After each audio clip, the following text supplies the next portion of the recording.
श्री गणेशाय नमः। श्री परमात्मने नमः।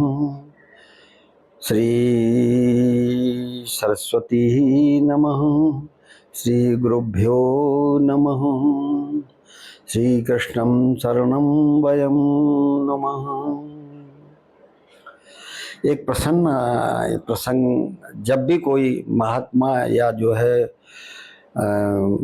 हमारे जो है भक्त जब भी प्रवचन करते हैं या जब भी जो है किसी को कुछ कहना चाहते हैं तो सांकेतिक रूपों से कहते हैं। उसमें उनका मुख्य सारांश यही होता है कि आप जो है प्रभु की शरण में जाइए, जीवन अपना सुखद बनाइए।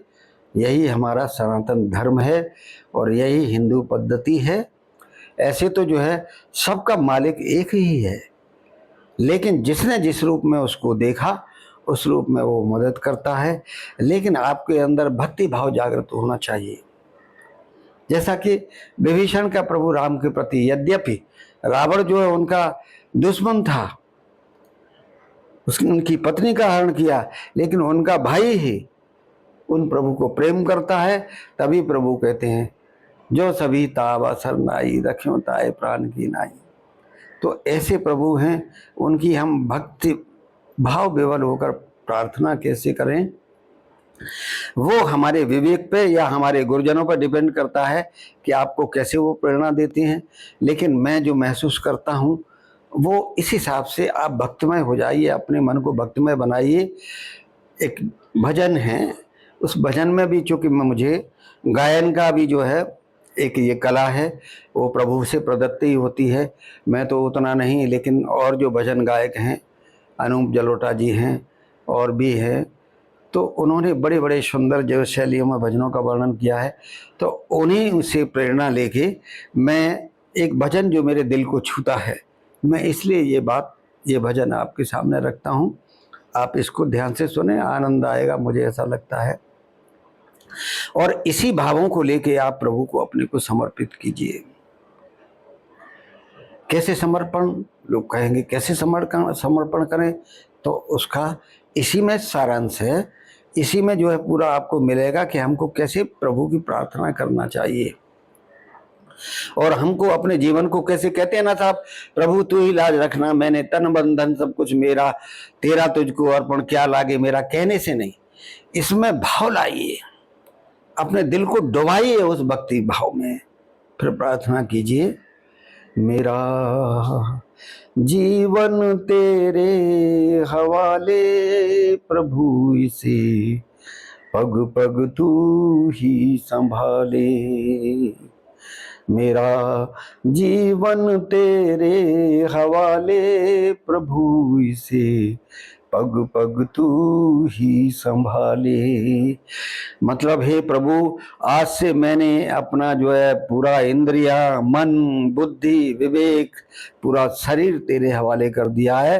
अब इसको, इस माया जो है मोह बंधन से मुझे दूर करके इसको अपने शरण में लो, अपने शरण में लेके मुझे सही दिशा में प्रेरित करो, जहां मैं आपको प्राप्त कर सकूं, आपकी कृपा प्राप्त कर सकूं। दूसरा, अपनी व्यथा फिर सुनाते हैं हम। व्यथा क्या है? भवसागर में जीवन नैया डगमग डोले और खिवैया। भवसागर में जीवन नैया डगमग डोले और खिवैया, डगमग डोले और खिवैया, इसे आकर तू ही बचा ले प्रभु, इसे पग पग तू ही संभाले। हे प्रभु, मेरी जो है बुद्धि काम नहीं कर रही है, विवेक नष्ट हो गया है, मैं मोह बंधन में इतना फंसा हुआ हूँ कि मुझे सत्य समझ में ही नहीं आ रहा है, मैं क्या करूँ। ये मेरा जीवन जो है बिल्कुल जो है निष्क्रिय हो गया है। निष्क्रिय मतलब मैं खाली अपने अपने लिए करता हूँ, लेकिन मुझे दूसरों को, जो तेरा धर्म है, जो तेरी वाणियां हैं, जो तेरा संदेश है, उसको मैं फॉलो नहीं कर पा रहा हूँ। प्रभु इस जीवन नैया को, भवसागर में जो है, भवसागर ये संसार में जो फंस गई है बुरी तरह से, आप ही इसको आके बचाओ और प्रभु मुझे सद्कार्यों में लगाओ।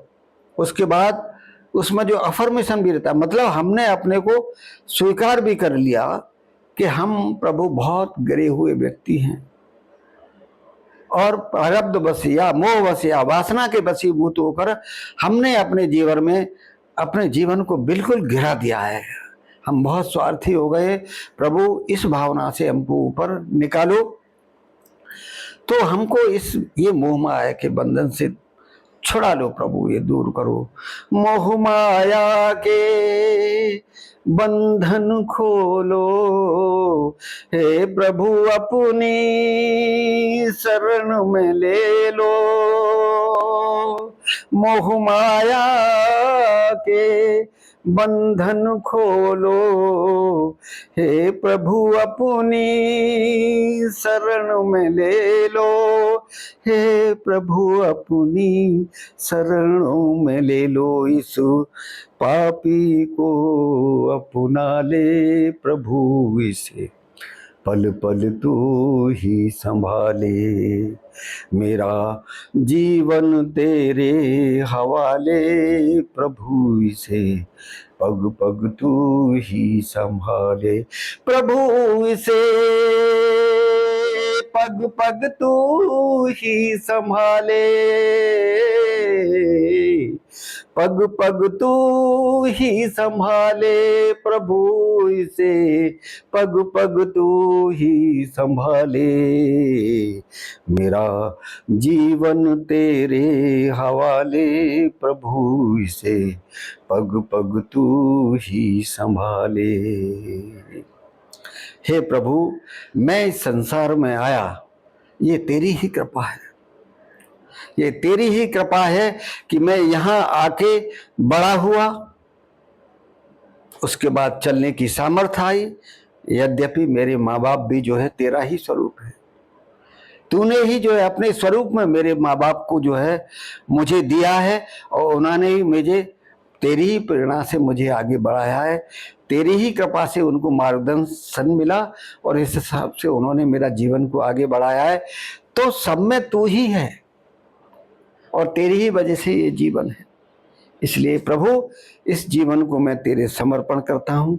इसे स्वीकार कर ले और इसे सही दिशा में सद्मार्ग पर ले चल, जहाँ मैं तेरी जो है तेरी भक्ति का गुणगान करूं और उस भक्ति भाव में इतना खो जाऊं कि मुझे तेरे अलावा कुछ नजर न आए। प्रभु ऐसी दया करो। ये जीवन है तुमसे पाया, सब तेरे कोई न पराया। ये जीवन है तुमसे पाया, सब तेरे कोई न पराया।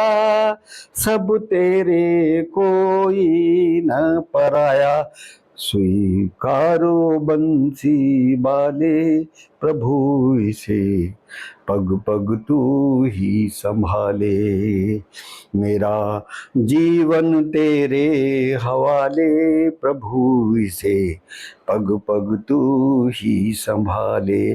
प्रभु इसे पग पग तू ही संभाले। पग पग तू ही संभाले प्रभु, इसे पग पग तू ही संभाले। मेरा जीवन तेरे हवाले प्रभु, इसे पग पग तू ही संभाले। यहाँ कौन है मेरा, कौन है पराया? सब तो तेरे हैं, सब में तेरा ही स्वरूप है। तुलसी बाबा कहते हैं, सिया राम मैं सब जग जानी, करहूं प्रणाम जोरी जुग पानी। बाबा रामचरितमानस की जब रचना करते हैं तो पहले ही उन्होंने पूरे विश्व में जो भी प्राणी हैं जीव हैं, जड़ है, चेतन है, सब में जो है प्रभु का स्वरूप जान के सबको पहले प्रणाम किया है। यानी उसमें जो दुर्जन हैं उनको भी प्रणाम किया है, क्योंकि उनकी वृत्ति जो है अनीति मार्ग वाली है, लेकिन अंश तो उसी का है। तो कौन है अपना, कौन पराया? वही अपना जो अपने संपर्क में आया है। ऐसा मानिए, जो आपके संपर्क में है, चाहे वो अपना हो चाहे बेगाना हो, वह ईश्वर का ही स्वरूप है। इसीलिए शास्त्रों में अतिथि सत्कार को बहुत महत्व दिया है। आपके यहाँ कोई अपना बेगाना कोई भी अतिथि दरवाजे पे आ जाता है, आपने उसका सत्कार किया, उसकी आत्मसंतुष्टि की और उसकी भूख भी संतुष्ट की, भूखा है तो आपने उसको प्रसाद खिलाया, जो भी आपसे बन पड़ा उस हिसाब से आपने सेवा की, तो आपने अतिथि धर्म का पालन किया। और यही कार्य आपको ऊंचाइयों पर ले जाते हैं। देखा होगा बड़े बड़े लोग अपने जो आवक है उनका कुछ अंश निकाल के प्रभु के लिए समर्पित करने के बाद प्रभु की ही सृष्टि में उसे खर्च करते हैं। जैसे लंगर लगाना, लोग पीड़ित हैं, उनके कुछ कार्य नहीं हो पा रहे हैं, या उनके पास धन की कमी है लेकिन उनकी जिम्मेदारियां हैं वो पूरी नहीं कर पा रहे हैं, उसमें अपने धन का सदुपयोग करते हैं और वो धन उनको जो उनके हिस्से का है वो फलित होता है। उससे उनकी संतान भी बहुत अच्छी होती है, प्रगति करती है और धार्मिक भी होती है। तो ये सृष्टि का विधान है कि आप जो प्रकृति को दे रहे हैं या प्रभु को जो उनके निमित्त आप समर्पित कर रहे हैं, वो आपको निश्चित है प्रकृति ब्याज लगा के वापस करती है। कहते ना, हमको तो सोचते भी नहीं थे, आज अचानक हमको बहुत लाभ हो गया, ये प्रभु की कृपा है। वो कृपा प्रभु की क्यों है? वो इसलिए है कि आपने किया है, जो किया है तो निश्चित है वही आपको मिलने वाला है। आपने अगर 100 रुपये किसी को दिया है तो निश्चित है ये अपेक्षा करेंगे, ये तो स्वार्थ हुआ कि मुझको 105 रुपये मिल जाए, लेकिन प्रभु उसके जो है वो तो 105 देगा सो देगा ही, क्योंकि उसका काम बना, तो वो खुश हुआ, उसको लाभ हुआ, उसने आपका पैसा आपको वापस भी किया और कुछ इंटरेस्ट भी लगा के। ये तो सांसारिक हो गया, लेकिन जो है आध्यात्मिक हिसाब से आपको पता नहीं कहाँ से कितना लाभ हो जाता है और होता है। आप जो है ऐसा भाव रखेंगे अपने मन में तो मुझे नहीं लगता आपको लगेगा कि मैं बड़ा कष्ट में जी रहा हूँ, हालांकि नानक दुखिया सब संसार। तो यहाँ कोई सुखी है बता दीजिए मुझे। किसी को जो है टैक्स का भय है, किसी को लोगों का भय है, किसी को किसी का भय है, किसी को शत्रु जो है पैदा कर हो गए, क्योंकि जब भी है जो आदमी आगे बढ़ता है तो उसके शत्रु भी पैदा हो जाते हैं। तो ये सब मुश्किलें तो सामने आती ही हैं, लेकिन जो प्रभु भक्ति में रहते हुए धनार्जन करते हैं उनका ही सुकृत होता है धन, और वही धन उनको फलित होता है और उससे उनकी संतान भी प्रकृति करती है। इसलिए जो भी धन आए नीतिगत ईमानदारी का धन आए और उसमें से भी आप प्रभु का जो हिस्सा है प्रभु को दीजिए। प्रभु आपको लाइट दे रहा है, जल दे रहा है, हवाएं दे रहा है, रहने की व्यवस्था कर रहा है, जो लोगों के वशीभूत नहीं है। अगर पृथ्वी जरा सी भी हिल जाए तो पता नहीं लगेगा कहाँ से कहाँ चले गए, सब पूरे के पूरे बिल्ले में समा जाएगी। लेकिन उसने ही कृपा करके वो स्थापित की, पृथ्वी धारण करती है, तभी आप वहाँ रह पाते हैं। और इतने के बाद भी आप उनको कुछ देना ही नहीं चाहते, यानी गवर्नमेंट जबरदस्ती जो टैक्स लगा देगी उसको आप भरेंगे, लेकिन जो स्वाभाविक रूप से आपको फ्री में बहुत कम रेट में 100 रुपए की चीज 1 रुपए में मिल रही है, यानी आप 100 कमा रहे हैं तो एक तो आपको दान देना चाहिए। लेकिन धार्मिक नियम यह है कि जो आप कमाई करते हैं उसमें 10% प्रभु के हवाले कर दीजिए, उसको अलग रख दीजिए, प्रभु ये आपका हिस्सा है, कोई कारण नहीं बनता कि आप घाटे में जाएं। अच्छा चलो 10% आपको बहुत लगता है कि को करोड़ों का लाभ हो गया, तो आप जो 10% के हिसाब से नहीं दे पाएंगे 1% ही दे दीजिए। 100 रुपए में 1 रुपया उनके लिए निकाल दीजिए और उसको आप भूल जाइए ये हमारा है, उसको आप कहीं भी दान कर्म में लगा दीजिए, या जो जहाँ धार्मिक कार्य चलते हैं वहाँ लगा दीजिए, या अपने गुरु के कोई कार्यक्रम चल रहे हैं वहाँ लगा दीजिए, या गुरु की सेवा में लगा दीजिए, तो उनका आशीर्वाद मिलेगा। या जहाँ भी जो है निर्माण मंदिर का कार्य चल रहा है वहाँ लगा दीजिए। कहने का मेरा मतलब ये है, सदकार्यों में लगाया हुआ धन आपके कमाए हुए धन को सार्थक करता है और प्योरीफाई करता है, मतलब वेरीफाई कर देता है, this is only for you, you may use this money in your necessities. आप अपनी जरूरतों में इसको लगाइए और जहां लगाएंगे वो फलित भी होगा। तो ये जो है प्रकृति का नियम है, प्रभु का यही आदेश है। और आप यहाँ कब रहने वाले हैं, क्योंकि आपका कुछ है ही नहीं यहाँ पे, आप थे भी नहीं और रहेंगे भी नहीं। और जो वस्तुएं आज आपकी हैं वो कभी नहीं थी और कभी ये आपकी नहीं रहेंगी। ये तो प्रभु का क्रम चलता रहेगा। तो आप अपने कर्म को करिए, और कर्म करता है जो आदमी, वही जो है आदमी सफल होता है, सिद्धि को प्राप्त होता है, और उसी को यश और मान सम्मान इस दुनिया में मिलते हैं। तो यही मान के चलिए कि हमें जो है प्रभु मार्ग में आके प्रभु निर्देशित कार्यों को करते रहना है और उसके सानिध्य में ही हमको रहना है। राधे कृष्णा।